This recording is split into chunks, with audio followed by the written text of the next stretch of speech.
Apple has, after many rumors and some last-minute leaks, unveiled its iPhones for 2018, and pre-orders have begun.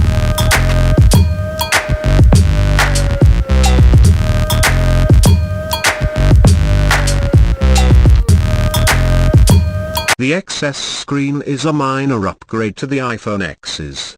Resolution remains the same, as does the 5.8-inch diagonal. The iPhone XS Max's processor has a similar configuration to the A11 with a 6-core CPU and a quad-core GPU. However, it's the first to be manufactured using a 7 nanometers process, and this in the 600 billion which the A11 could handle.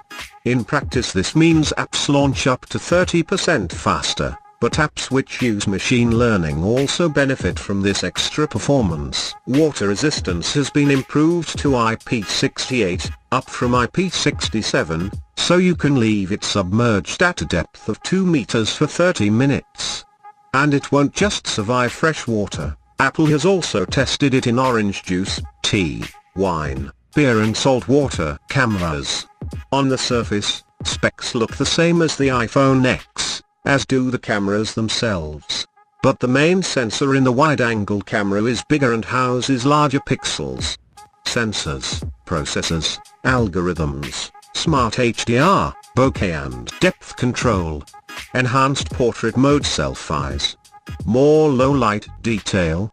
Sharper action shots. 4K video and wider stereo playback and many more. Hardware. Keen to appeal to those who want a dual SIM phone, Apple is at last offering an eSIM alongside the physical SIM tray.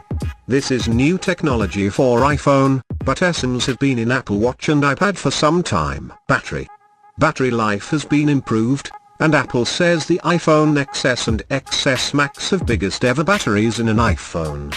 Expect 30 minutes longer runtime from the iPhone XS than an iPhone X. The XS Max will last 90 minutes longer than the iPhone X. So, this is my opinion.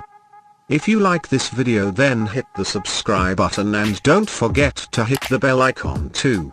Because we don't give you the paid reviews.